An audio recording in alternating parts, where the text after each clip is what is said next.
वो जो ब्लूप्रिंट गुजरात में था, अब कोशिश हो रही है कि वही पैटर्न पूरे हिंदुस्तान में हो। और हम देख रहे हैं कि किस तरह से पूरा हिंदुस्तान गुजरात 2002 के पैटर्न पे जा रहा है। अगर आज़ादी देर से मिली तो ये हिंदुस्तान का नुकसान है, और अगर हिंदू मुस्लिम यूनिटी जाती रही तो ये आलमे इंसानियत का नुकसान है। और हम हरगिज़ हिंदुस्तान को एक्सपेरिमेंटल लैब नहीं बनने देंगे, जो कि एक्सपेरिमेंट गुजरात में हुआ था 2002 में।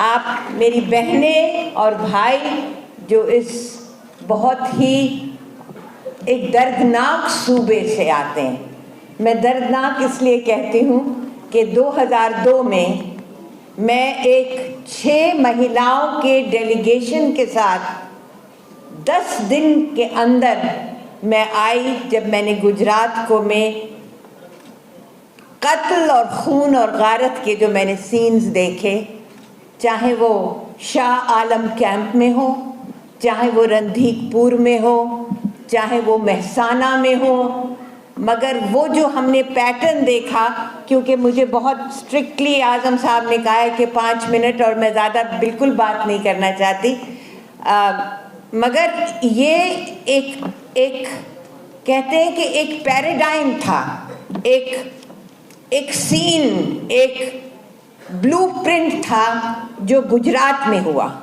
और अब जैसे कि अदीब भाई ने कहा है, बहुत अच्छी तरह से उन्होंने एक्सप्लेन किया है, इसलिए मुझे कहने की ज़रूरत नहीं है, वो जो ब्लूप्रिंट गुजरात में था, अब कोशिश हो रही है कि वही पैटर्न पूरे हिंदुस्तान में हो। और हम देख रहे हैं कि किस तरह से पूरा हिंदुस्तान गुजरात 2002 के पैटर्न पे जा रहा है। आप प्लीज़ इस बात को समझिए, क्योंकि इतनी एंथुसियाज्म है, लोग बहुत उत्साह दिलाते हैं, बहुत तालियां बजती हैं हॉल में, मगर असलियत जो है वो अरनाज बानो ने जो एक्सपीरियंस किया है महसाना में, अरनाज बानो और उसके वालिद साहब स्टेज पे आए। या एक मिनट आप बात न करिए please, it's very disturbing, sorry, I know you have done a great job but it's better that you don't talk. Arnaz Bano और वो छोटा लड़का जो मुजफ्फरनगर में नेहा स्कूल में, जो कि खुब्बरपुर में है मुजफ्फरनगर में यूपी में, उसकी जो टीचर थी तृप्ता त्यागी, उसने सारे बच्चों को स्कूल में कहा कि ये मुसलमान बच्चा है, इसको मारो। किसी ने उसके सर पे मारा, किसी ने उसके गाल पे मारा, किसी ने उसकी पीठ पे मारा। और जो अभी हमारे गुजरात टुडे से जो हमारे साथी आए हैं, उन्होंने उस बात को अपने अखबार में छापा।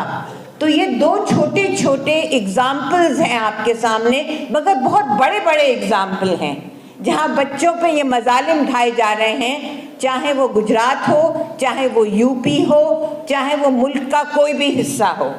तो ये मेरी बहनें बैठी हैं और उनके दिल पे जो चोट लगी इस बच्ची को देख के, अरनाज बानो, और ऐसी बहुत सी अरनाज बानो हैं। उसी जगह महसाना में एक बच्ची, दलित बच्ची निशा को पिछले साल उसको भी नहीं बुलाया गया क्योंकि वो दलित बच्ची है। तो जो हमारे दोस्त मार्टिन मैकवान, जो कि सानंद में दलित शक्ति केंद्र चलाते हैं, जब वो वहाँ गए महसाना में, तो उन्होंने निशा को और अरनाज बानो से, दोनों से बात की। अरनाज बानो के वालिद ने शिकायत की, मगर वो दलित बच्ची निशा के वालिद ने शिकायत नहीं की, क्योंकि वो तो उसकी किस्मत है, वो शिकायत कैसे कर सकता है। तो ये बात आप समझिए कि जो हमको एक कॉमन महाज बनाना है, we have to build a common front. इतनी रेटोरिक से काम नहीं होगा। प्रैक्टिकल जो प्रैक्टिकल काम है उसको हमें बहुत ही एक तरह से ऑर्गेनाइज तरीके से करना है। अदीब भाई ने बहुत बड़ी बात की है, IMCR उन्होंने बनाया है और उनका हौसला बहुत बुलंद है, and we are very grateful to him.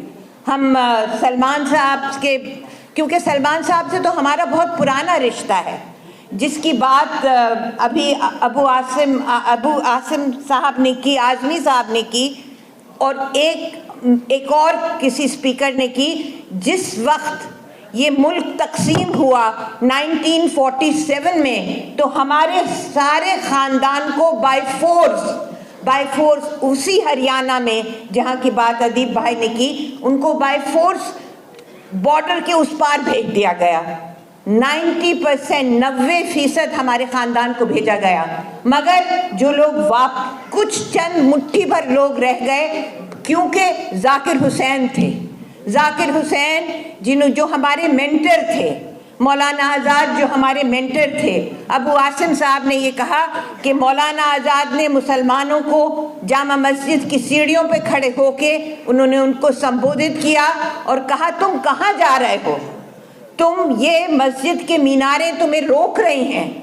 और मौलाना आज़ाद वो थे कि जिन्होंने ये कहा था, और आप इस बात को हमेशा याद रखिए, कि अगर आसमान से के बदलियों से कोई फरिश्ता उतरे और मुझसे कहे कि तुम्हें आज़ादी 24 घंटे में मिल जाएगी बशर्ते कि तुम हिंदू मुस्लिम यूनिटी को छोड़ दो, तो मैं कहूँगा कि बेशक हमें आज़ादी देर में मिले, मगर हिंदू मुस्लिम यूनिटी को मैं नहीं छोड़ सकता।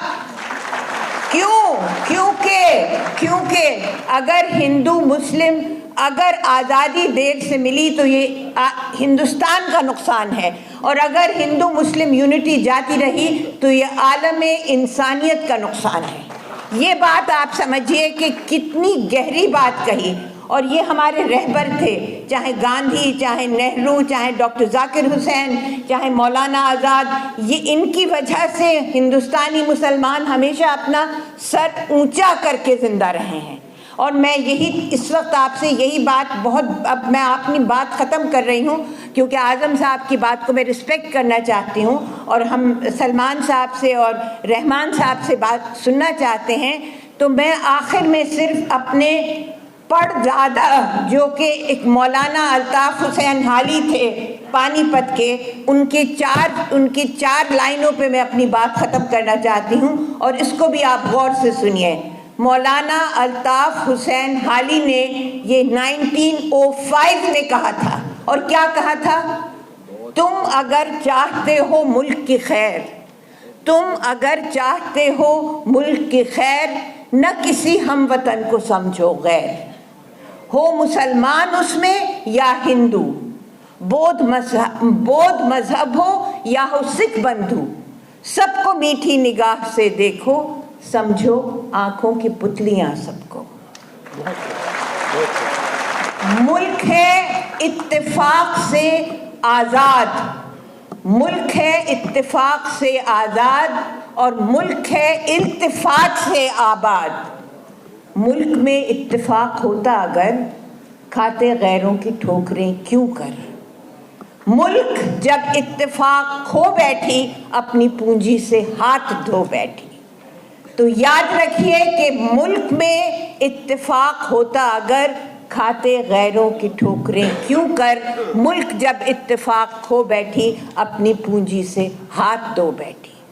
जब हमारे रहबर गांधी थे, नेहरू थे, मौलाना अबुल कलाम आज़ाद थे, जब हमारे रहबर डॉक्टर जाकिर हुसैन थे, तो वो हमारे मेंटर्स हैं। और हम हरगिज़ हिंदुस्तान को एक्सपेरिमेंटल लैब नहीं बनने देंगे, जो कि एक्सपेरिमेंट गुजरात में हुआ था 2002 में, जिसके हम चश्मदीद गवाह हैं। चाहे वो एहसान जाफरी गुलबर्ग सोसाइटी में उनका मरना और उनके साथ उनके साथियों का ख़त्म होना, चाहे वो शाह आलम की बदतरीन और बेहद दर्दनाक हालात, हम उसके सब के चश्मदीद गवाह हैं। और वही पैटर्न वो चाह रहे हैं कि पूरे हिंदुस्तान में वो पैटर्न हो। मगर रहमान साहब बैठे, सलमान साहब बैठे, अदीब भाई बैठे, अबू आसिम आज़मी साहब बैठे, और गुजरात के इतने रहबर बैठे हैं। और आप ख़वातीन और हजरात, the ladies and gentlemen who are sitting in this auditorium,